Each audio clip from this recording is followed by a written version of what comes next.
Hi friends, வணக்கம். எப்படி இருக்கீங்க? நான் தான் உங்கள் காரைக்குடி பொண்ணு. வாங்க, இன்றைக்கி எங்கள் அம்மா வீட்டுக்கு வந்திருக்கேன். எங்கள் அம்மா வீட்டு தோட்டத்தை தான் நான் பார்க்க போகிறேன், என்னென்ன செடி வளர்த்து வச்சுருக்காங்கன்னு. முன்னாடியே இந்த மரம் வச்சுருக்காங்க, புங்க மரம். அது வெயிலுக்காக முன்னாடியே வச்சுருக்காங்க, ரொம்ப நல்லாயிருக்கு. இதே எங்கள் ஊர் பாருங்கள், எங்கள் ஊர் ரொம்ப நல்லாயிருக்கும். இப்போ மழை பெஞ்சிக்கிட்டே இருக்குது, அதனால் கொஞ்சம் நசன்னு இருக்குது. நசன்னு நல்லா ரோடு போட்டிருக்காங்க, நல்லா இருக்குங்க. எங்கள் ஊருக்கு வந்தாலே கொஞ்சம் இயற்கையான காற்றும், நல்லா இயற்கையான வசதியும் நல்லா இருக்கும். அதனால தான் எங்கள் ஊருக்கு வர்றதுக்கு எனக்கு ரொம்ப ஆசை. நேரடியாக பார்த்தோம்னா எங்கள் ஊர் சூப்பராக இருக்கும்.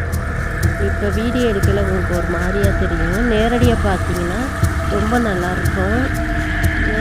எங்கள் அம்மா வீடு நான் உள்ளே போனோன்னே நிறைய செடி வாங்கி நிறைய வளர்த்து வச்சுருக்காங்க. இது ஏதோ பூச்செடி வாங்கி வச்சுருக்காங்க சின்னதாக. அப்புறம் இது ஏதோ ரம்பைலன்னு சொல்லிட்டு ஏமாற்றிட்டாங்களாம், கடையில் ஏமாற்றிட்டு கொடுத்துருக்காங்க. அப்புறம் இது வேறு ஏதோ ஒரு செடியாக இருந்துச்சு. பக்கத்தில் வெத்தலை கொடி போட்டிருக்காங்க, மணி பிளானும் வளர்த்துருக்காங்க. பாருங்க, இது ஒரு பூச்செடி, பெரிய மரமாக வர்றது மகிழம்பூன்னு சொன்னாங்க எங்கள் அம்மா. இதுக்குள்ளே இருக்குது வெத்தலை கொடியும் இதுவும் இருக்குது. மணி பிளானும் வளர்த்து வச்சுருக்காங்க. பக்கத்துலேயே ஒரு மருதாணி மரம் இருக்குது, அதுக்கு பக்கத்தில் நெல்லிக்காய் மரம் இருக்கும். நல்லாயிருக்கும். வர்றப்பெல்லாம் நான் மருதாணியை பிடுங்கி இங்கே வீட்டுக்கு வந்துட்டோம்னாலே அரைச்சி கையில் வைக்கிறது தான் வேலை. இங்கே ஒரு துளசி இருக்குது, நிறைய துளசி செடி நிறையாவே வந்துருக்குது. இங்கே ஒன்று இருக்கும், அப்புறம் பக்கத்தில் இங்கே ஒன்று இருக்கும், இங்கே பக்கத்தில் ஒன்று இருக்குது. நிறைய இங்கே முளைச்சிருக்குது.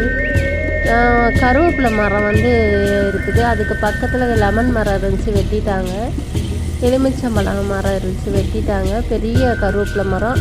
அது மட்டும் இல்லை, இங்கே சைடெல்லாம் நிறையாவே இருக்குது. பக்கத்தில் ஒரு மாமரம் இருக்குது, அதுக்கு பக்கத்தில் இப்போ தான் வருது அது பேர் என்ன, இந்த மரம் வருது, லெமன் மரம் வருது. கொய்யா மரம் ஒன்று வருது, பக்கத்துலேயே கொய்யா மரம் வச்சுருக்காங்க. அதுக்கு பக்கத்தில் வேப்ப மரம் ஒன்று இருக்குது. எங்கள் வீட்டில் பெரிய வேப்ப மரம் இருந்துச்சு, வெட்டியாச்சு. வாசலுக்கு வெளியில் இருக்குது இந்த மரம். குரங்கு ரொம்ப அட்டகாசம் பண்ணுதுங்க. அப்படி ஒரு குரங்கு, அந்த குரங்கை தான் வீடியோ எடுத்தேன். நான் வீடியோ எடுக்க தெரிஞ்சதுமே உள்ளே குதிச்சு ஓடிட்டாங்க அவங்க. உங்கள் ஊர்லெலாம் குரங்கு இருக்குதுங்களான்னு சொல்லுங்கள். அதுக்கப்புறம் பார்த்தீங்கன்னா இங்கே என்ன மரம் வச்சுருக்காங்கன்னா முருங்கை மரம். முருங்கைக்காய் அப்படியே கையில் கீழே வரையும் வரும், சின்ன பிள்ளைங்க கூட பறிக்கலாம். ரொம்ப பெரிய பெரிய காயாக இருக்கும். அது நல்ல 2-3 மரம் வச்சுருக்காங்க முருங்கை மரம். மூணு மரத்துலேயும் நல்ல பெரிய பெரிய காயாக இருக்கும். பக்கத்தில் தொங்கும், நல்லாயிருக்கும். கையிலே பறிச்சிடலாம் போல், அப்படி இருக்கும்.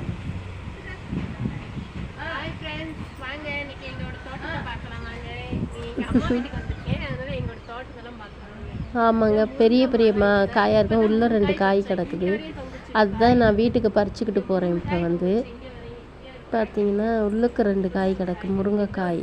இது முருங்கை மரம். பக்கத்தில் ஒரு முருங்கை மரம் இருக்குது, இந்த பக்கம் ஒரு முருங்கை மரம் இருக்குது. அதுக்கு பக்கத்தில் பார்த்திங்கன்னா ஒரு நெல்லிக்காய் மரம் ஒன்று இருக்குது, பெரிய மரம். அது ரொம்ப பெருசாக இருக்கும். காயை எப்படியா பிடுங்கிடலாம், வீட்டுக்கு கொண்டுட்டு போயிடலாம்னு காய் பிடுங்கிறதுக்காக பார்த்துக்கிட்டு இருக்கேன். கையிலே பறிச்சிடலாம் போல், அந்த மாதிரி பக்கத்தில் இருக்குது. மல்லிகைப்பூ கண்டு நிறையாவே இருக்குதுங்க. மல்லிகைப்பூ கண்டு எங்கள் அம்மா நிறைய கண்டு வாங்கி வச்சு நிறையவே வளர்த்து வச்சுருக்காங்க. அங்கேயும் ஒரு முருங்கைக்காய் கிடக்குது, நிறைய காய் இருக்குது. நான் வர்றப்பெல்லாம் யாராவது எங்கள் வீட்டுக்கு வர்றப்பெல்லாம் பிடுங்கிட்டு போயிடுவாங்க. என் தங்கச்சி வந்தாலும் பிடுங்கிட்டு போயிடுவா.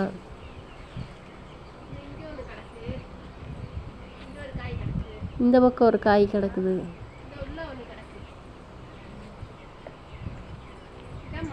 என் தம்பி பொண்டாட்டி தான் வீடியோ எடுத்துக்கிட்டு இருக்கா. அதுக்கு கீழே பாருங்களேன், மல்லிகைப்பூ கண்டு ஒன்று இருக்குது பாருங்களேன், நல்லாயிருக்கும். நிறைய பூ பூக்கும் அதில் பார்த்தீங்கன்னா. இங்கே ஒரு வேப்ப மரம் ஒன்று வருது. பெரிய முன்னாடி ஒரு வேப்ப மரம் இருந்துச்சு. அந்த வேப்ப மரம் என்னடான்னா பக்கத்தில் இருக்கிறவங்களுக்கெல்லாம் ரொம்ப இதாக இருக்குன்னு சொல்லி வெட்ட சொல்லிட்டாங்க. ரொம்ப நிழலாக இருக்கும் வெயில் காலத்துக்கெல்லாம். பார்த்தீங்கன்னா மாதுளம்பழ செடி ஒன்று இருக்குது இங்கே. நிறையாவே எங்கள் அம்மா மரம் செடியெல்லாம் வளர்த்து வச்சுருக்காங்க. மாதுளம்பழ செடி இருக்குது. அதுக்கு பக்கத்தில் ஒரு முருங்கை மரம் இருக்குது. இந்த பாருங்கள், முருங்கைக்காய் எங்கே வரையும் தொங்குது பாருங்கள். இங்கே பாருங்கள், இங்கேருந்து இங்கே வரையும் தொங்குது முருங்கைக்காய். சின்ன குழந்தைங்கள பிடிங்கிருங்க, விளையாட வர்றதுங்கெல்லாம் முருங்கைக்காய் பிடிங்கிருங்க. மல்லிகைப்பூ தோட்டம் இது வந்து மல்லிகைப்பூ தோட்டம். நிறையா பூ பூக்கும். எங்கள் அம்மா உடைக்காமல் பராமரிக்காமே வச்சுருக்காங்க. அவங்க யாரும் பராமரிக்கவே மாட்டாங்க. நான் வர்றப்பெல்லாம் இந்த மாதிரி உடச்சி விட்டு நல்லா வெட்டி விட்டுட்டு போவேன். அதுக்கப்புறம் நல்லா பூ பூக்கணும்னு சொல்லிட்டு நிறையா வெட்டி விட்டால் தான் நல்லா பூ பூக்கும். அங்கே வெட்டவே மாட்டாங்க. அவங்களுக்கும் தெரியவும் தெரியாது எதுவும் செய்கிறதுக்கும். அவங்க வர்ற பூவை பறித்து வச்சுக்குவாங்க. நான் எப்போல்லாம் வீட்டுக்கு வர்றேனோ இந்த மாதிரிலாம் உடச்சி போட்டுருவேன் மல்லிகைப்பூ செடியை. அப்போ தான் நிறையா பூ பூக்கணும். எங்கள் அப்பா பார்த்தானா கத்திக்கிட்டே இருப்பார், வர்றப்பெல்லாம் செடியை உடச்சி போட்டுரு அப்படின்னு. நல்லா உருகி விட்டா தாங்க மல்லிகைப்பூ செடிக்கு வந்து பூவே பூக்கலைன்னு வச்சுக்கோங்க. நல்லா உருகி விடுங்க. இந்த மாதிரி நல்லா உருகி விட்டீங்கன்னு வச்சுக்கோங்க, நல்லா பூ பூக்கும். இந்த மாதிரி ரொம்ப வளர விடாமல் நல்லா இருக்கிறதெல்லாம் கத்திரிக்கோலை வச்சு நல்லா வெட்டி விட்டுட்டு அதுக்கப்புறம் உருகி விடணும். உருகி விட்டிங்கன்னா நல்லா தளைஞ்சி வந்து அப்படியே பூ பூக்கிறதுக்கு நல்லா இருக்கும். நிறைய மொட்டு வைக்கும். அப்போத்தான் காய்கறி உரம் கொடுத்து நல்லா இதுக்கெல்லாம் நல்லா காய்கறி எல்லாம் சமைக்கிறப்ப வர்ற காய்கறிகள் எல்லாத்தையும் உரமாக போட்டு அதுக்கு அடியில் போட்டு மண்ணை போட்டு மூடிடும். உரமாக ஆயிடுங்க. உரமானதுக்கப்புறம் அதுக்கு நிறைய சத்து கிடைக்கும். அப்போ தான் அரிசி கழுவுற தண்ணி எல்லாமே வந்து ஊற்றினோம்னா நிறைய சத்து கிடைக்கும். அப்போ நிறைய முட்டு வச்சு நல்லா பூ பூக்குங்க. இந்த மாதிரிலாம் நான் செய்வேன். என் வீட்டில் வந்து நான் மொட்டை மாடியில் தான் வச்சுருக்கேன், மண்ணில் வைக்காமல். அதனால தான் நான் எப்போவுமே வந்து காய்கறி வளர்த்துறது, காய்கறி வெட்டுற தோலுங்க அது எல்லாத்தையுமே நான் போட்டுருவேன். உரமாக எல்லா செடிக்குமே போடுவேன். நல்லாயிருக்கும். கொய்யா மரத்தில் கொய்யா அப்போ தான் பூ பூக்குது. பக்கத்துலேயே பார்த்திங்கன்னா மாமரம் ஒன்று இருக்குது. அது என்னடான்னா கொடி மாதிரியே போகுது. அது ஏன்னே தெரியலை, கொடி கொடியாக போகுது பக்கத்துலேயே. அதுக்கும் பக்கத்துலேயே பார்த்திங்கன்னா லெமன் மரம் ஒன்று இருக்குது, எலுமிச்சம்பழ மரம். லெமன்னே சொல்லி எனக்கு பழக்கமாயிடுச்சு. பக்கத்துலேயே லெமன் எலுமிச்சம்பழ மரம். செடி கொடியெல்லாம் முடிச்சுட்டு கொஞ்ச நேரம் வெளியில் போகலான்னு சொல்லிட்டு வெளியில் வந்தாச்சு. எங்கள் இதான் வந்து எங்கள் ஊர் தண்ணி பாருங்க எப்படி இருக்குது.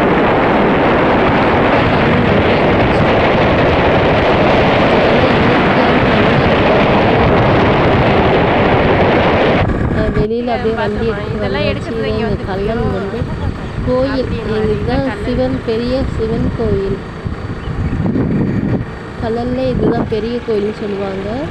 இதுதான் பெரிய சிவன் கோயில். இது வந்து அது பக்கத்தில் இருக்கிற இது தெப்பக்குளம். இது வந்து இந்த தெப்பக்குளம் வந்து அந்த சிவன் கோயிலோட தெப்பக்குளம். இது வந்து இதுக்குள்ளே தான் ஒரு சிலை இருக்கும். இந்த சிலை வந்து தண்ணி எப்போவுமே இருந்துக்கிட்டே இருக்கும். அந்த சிலை வந்து தெரியாத அளவுக்கு இருந்துகிட்டே இருக்கும். எங்கள் கல்லலில் வந்து